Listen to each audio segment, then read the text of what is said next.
Senhores telespectadores, isto que estão a ver na vossa frente é a Baía de Cascais. Acho que se avista claramente as vagas a bater na muralha. Bom, eu estou aqui a falar-lhes no alto da esplanada da Fortaleza da Luz.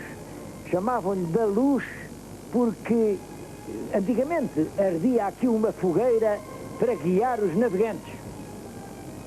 Devo dizer que Cascais tem muitas coisas dignas de se ver. É claro, não podemos vê-las todas porque não há tempo. Entretanto, vamos dar uma volta para ver o mais importante do passado de Cascais.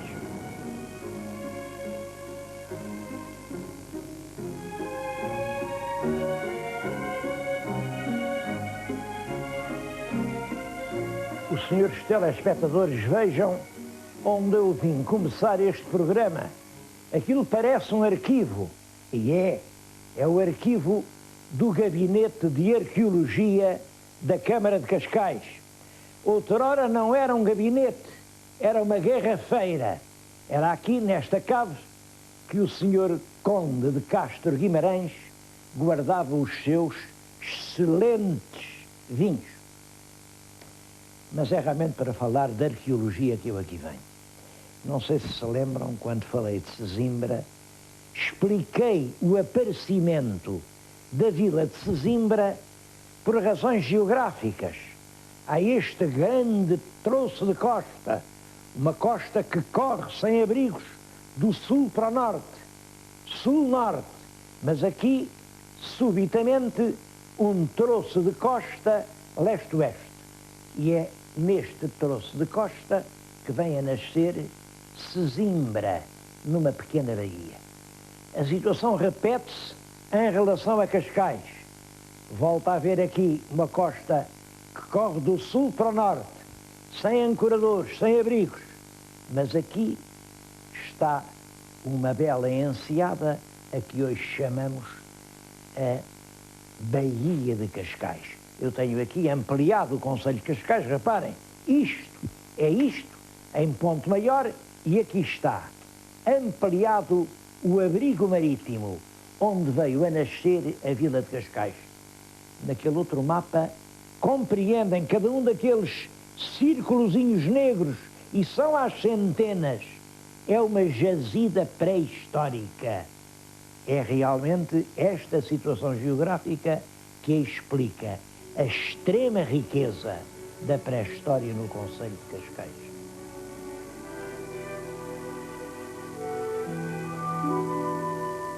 Desses monumentos arqueológicos, um dos mais fascinantes é o das grutas artificiais de Alapraia.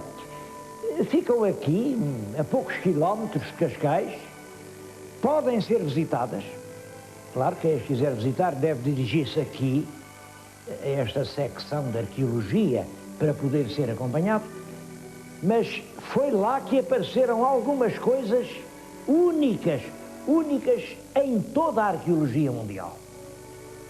Eu estou aqui diante, olhem para isto, É claro, isto é evidente, é uma sola de sandália. Bom, mas também é evidente, isto é de pedra, portanto, não pode haver solas de pedra. Sola de pedra partia-se imediatamente, e ela nunca foi partida. Este é o outro par. Que significa isto? Eu não sei, ninguém sabe. Isto pode ser apenas uma oferta aos mortos, para que os mortos possam percorrer os longos caminhos até ao outro mundo. Isto pode ser a lembrança, sei lá, de um pai que fazia sapatos, ou a um homem que fazia sapatos. Isto pode ser inúmeras coisas, e quando a gente se põe assim a inventar histórias, corre o risco de deslizar nos pântanos da fantasia. Verdade é apenas isto. Estes objetos, profundamente enigmáticos, foram feitos há cerca de 5.000 anos e foram encontrados nas grutas artificiais de La Praia. Um outro objeto muito, muito interessante, isso já tinham aparecido vários, é isto. Isto é uma placa de pedra, como vê, pedra, é rija, e tem 2 orifícios. Tinham aparecido vários. Para que é que isto servia? Isto... Bem, houve quem pensasse, eles se calhar traziam isto ao peito, sei lá, se isto poderia ser pintado, talvez. Bom, a certa altura começou-se a ver que isto estava, muitas vezes, junto dos esqueletos sepultados, e estava aqui, situado desta forma, no braço direito, numa proteção do punho. Bom, e daí a identificação deste estranho objeto. É o braçal do arqueiro. Estes homens eram hábeis caçadores e tinham arcos de setas que já tendiam a corda ia à frente, mas quando voltava atrás com uma extrema violência, se eles não tivessem o pulso protegido por esta placa de pedra, eles podiam cortar os pulsos. São apenas 2 das coisas que apareceram no riquíssimo espólio das... chamam-lhe grutas, elas não são grutas, dos sepulcros da La Praia.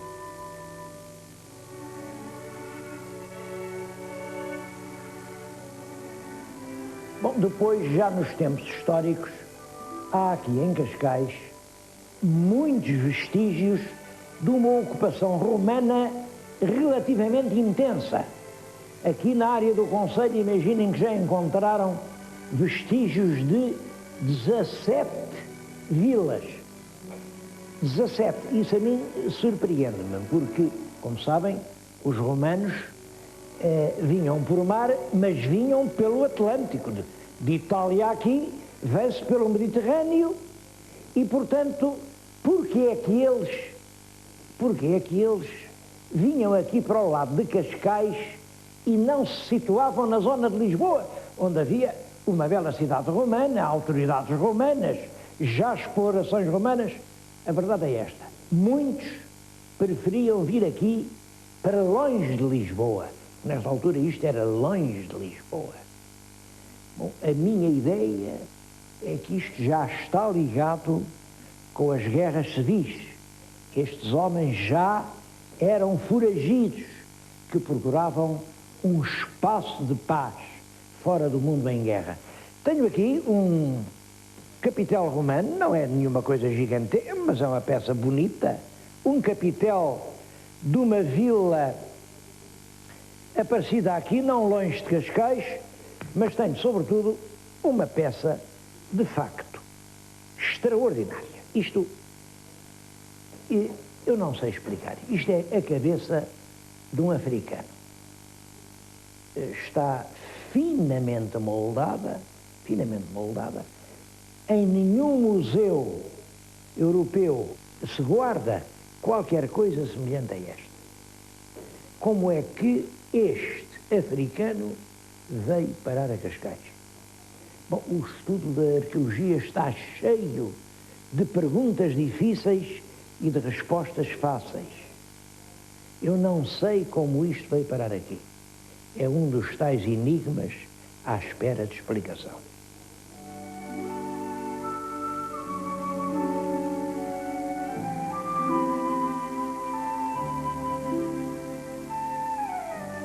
Bom, a verdade é que os romanos não construíram aqui nenhuma cidade que deixasse vestígios importantes. Nem os romanos, nem depois deles. A explicação é que estas terras, muito, muito perto do mar, eram constantemente flageladas pelos corsários.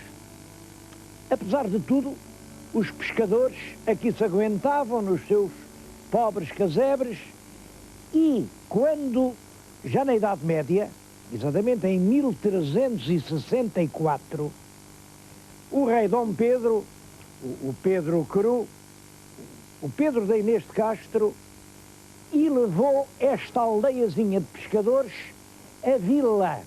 Bom, é claro, e para ela se poder defender dos corsários, mandou fazer o muro. Muro, a gente hoje diz muralha. Na muralha de Cascais era um pequeno castelo com 4 portas. Tudo quanto resta é o que está na nossa frente. Ainda se percebe que é uma torre com ameias, tem lá uma pedra. Se virem aquela pedra, tem 6 pequenos círculos. São as arruelas dos castros. O homem que pôs aquela pedra tem até uma história. Era o senhor Dom António de Castro. Ele conhecia o Camões.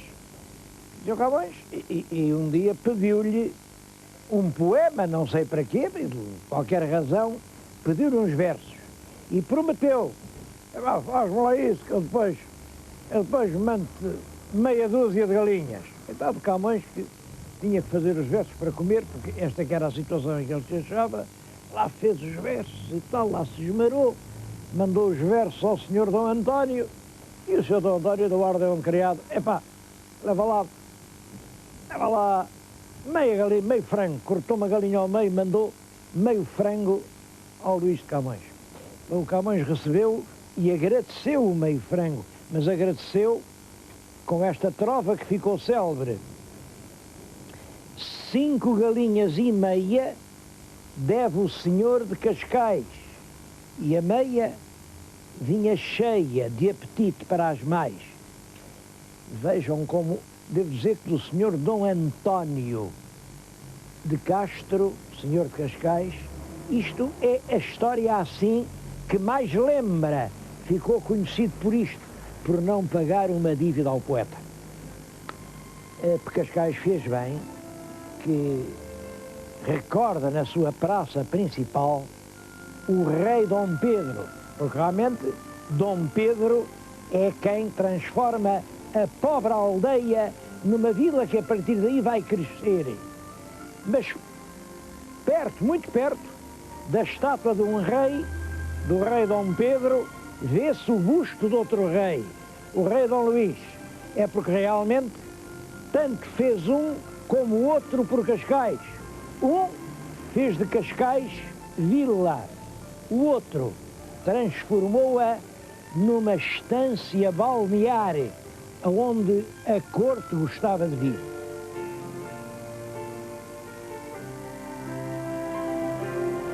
Cascais foi terrivelmente castigada pelo terremoto de 1755.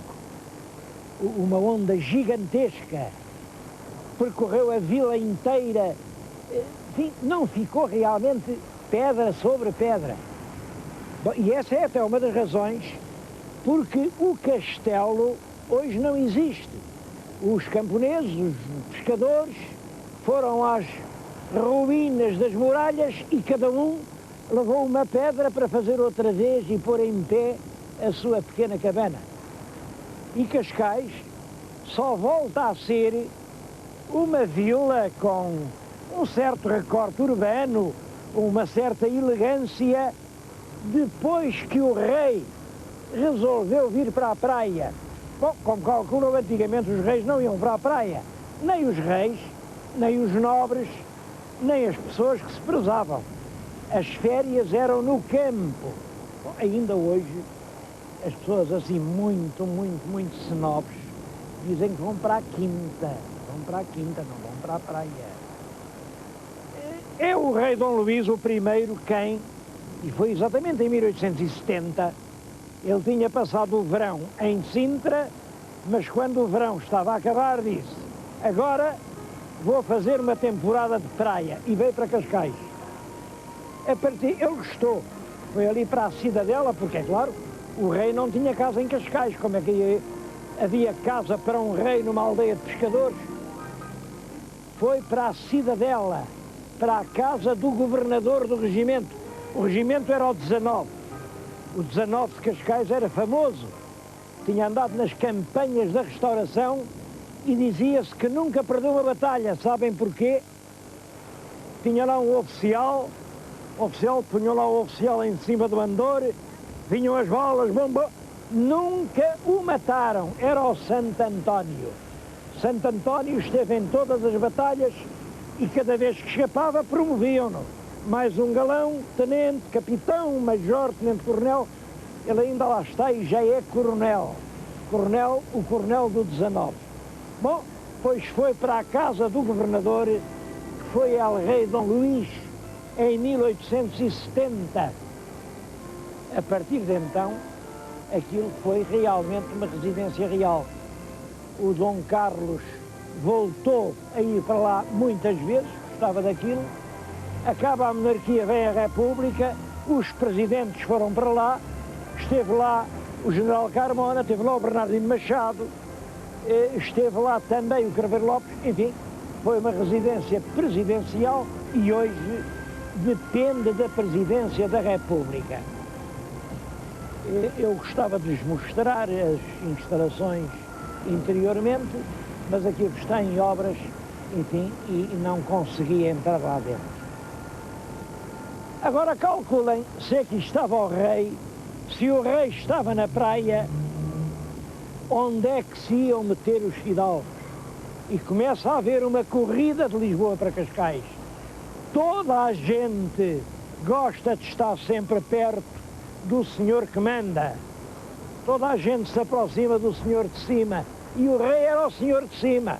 E os fidalgos, os grandes fidalgos, começam a vir e aqui, o mais perto que podem da cidadela, vão fazendo as suas casas. Só que, com que gosto é que se pode fazer uma casa em Portugal em 1870? Que é dele o gosto português? Quem sabe o que é construir à portuguesa? Então é muito engraçado, há uma corrida aos gostos da moda, aos revivalismos. Os Palmelas, por exemplo, fazem uma casa bem à inglesa. Olhem para ela, dizem que parece uma abadia. Realmente mandaram vir de Inglaterra um arquiteto inglês que fez aquilo que é bem o gosto, um gosto exótico, um gosto não português. Depois o Duque de Lolé também quis fazer, mas o Duque de Lolé era mais progressista, era mais do Partido Popular. Qual inglesa, qual história? Fez uma casa à francesa. Mandou vir um arquiteto francês, a casa é à francesa.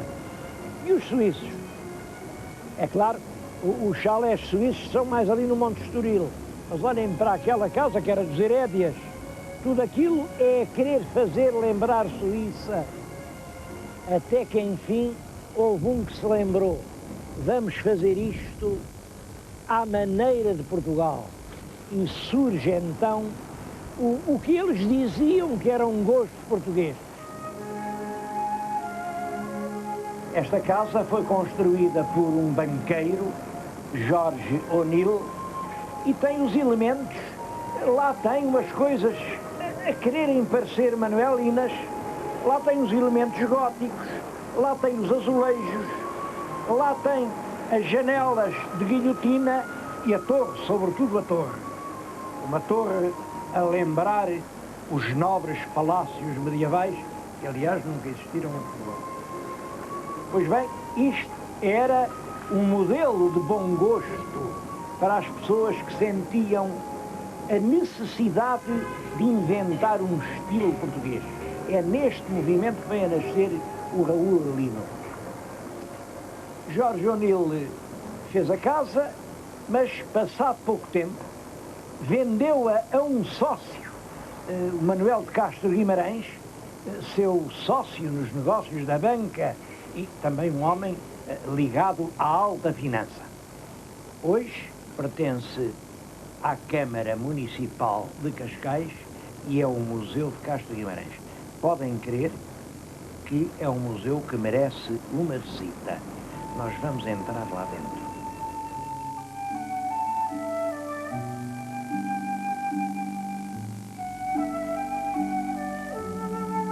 Aqui é lá o retrato do dono da casa.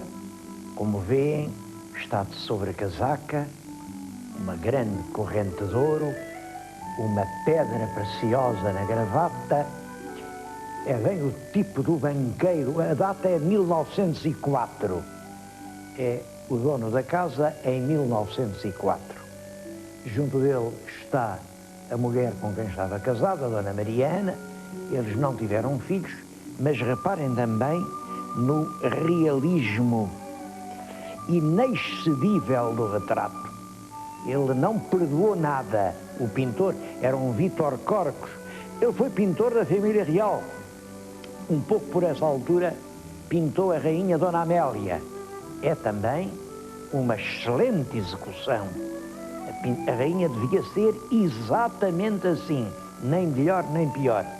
A rainha era muito amiga da esposa do Castro Guimarães, tanto assim, vê-se, ofereceu-lhe o retrato. Eles puseram o retrato aqui na sala de honra.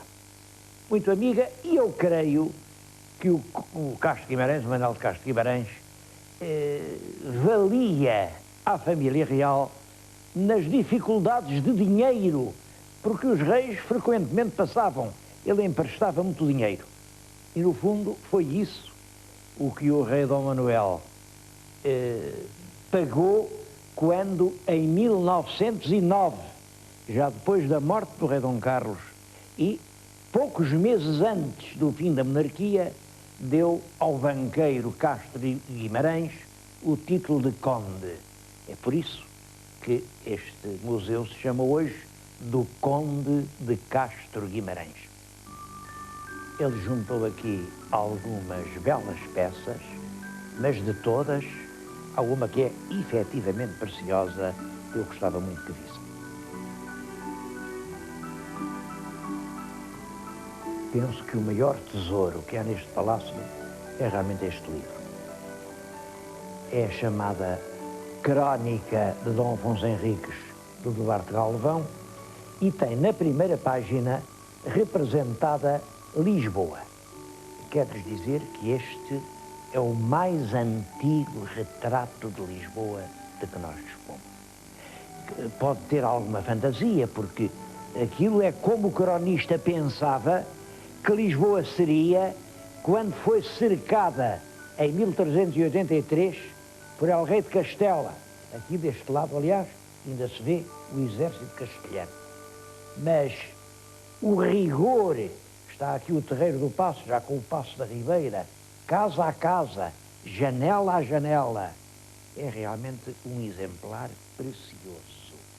Já que lhes estou a falar de livros, eu queria lhes dizer que aqui em Cascais há realmente a preocupação com as coisas da cultura. E a Câmara edita este livro, o Arquivo de Cascais, vai no número 12. Eu não posso deixar de fazer uma referência extremamente positiva a este boletim. Alguns números já estão esgotados, é pena, porque quem quiser saber muitas coisas, não só de história medieval, como de atualidade etnográfica e, sobretudo, de arqueologia portuguesa, tem de recorrer a esta revista.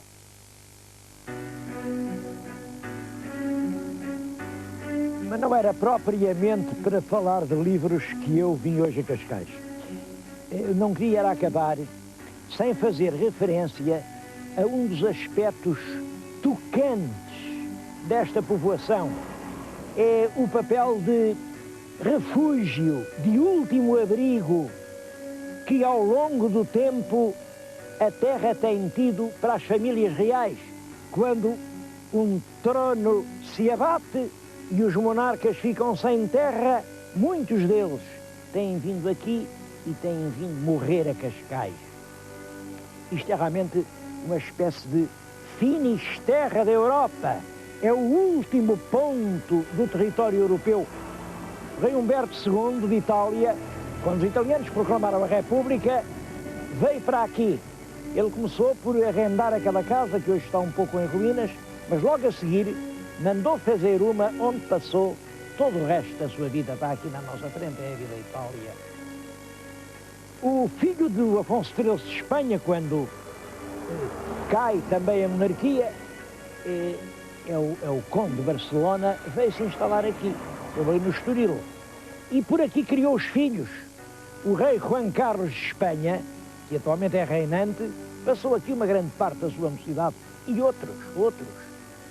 O rei Carol da Roménia, o regente Orti, que governava a Hungria. Há uma história ainda hoje é bastante misteriosa, eu não sei qual é a verdade. Vem aquela casa cor-de-rosa?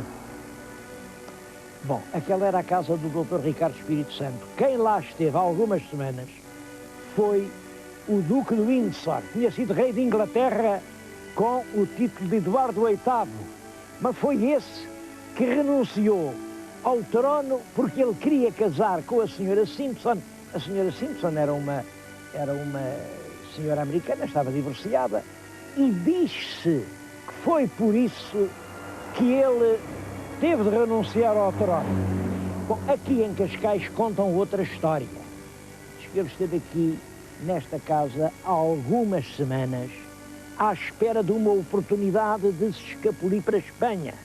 Porque em Espanha ia uma caçada, era no tempo do Franco, na caçada caçavam-no a ele, levavam-no para a Alemanha, sem dúvida que ele tinha muitas simpatias pelo regime alemão, tinha relações pessoais com o Adolf Hitler, e aí estava um belo trunfo para os nazis terem em seu poder o rei da Inglaterra. A verdade é que ele não pôde sair daqui para onde queria, e quando saiu foi lá para o seu remoto e longínquo governo das Ilhas Bahamas, onde passou uma data de anos e só voltou à Europa quando já estava velhote. Mas ainda hoje aqui em Cascais, há pessoas de famílias reais. São conhecidas pelos habitantes, que os podem ver todos os dias. Anda aí, olhem, a rainha da Bulgária, a rainha Joana, o arquiduque José de Habsburgo, que é quem representa a pretensão ao trono austríaco. Vive aqui a infanta Margarida, da família real espanhola, outras figuras dessa gente que se veio acolher aqui. E acho que realmente, para Cascais, é bonito este título. No extremo da Europa, uma pequena vila debruçada sobre o mar, onde ainda há lugar para toda a gente.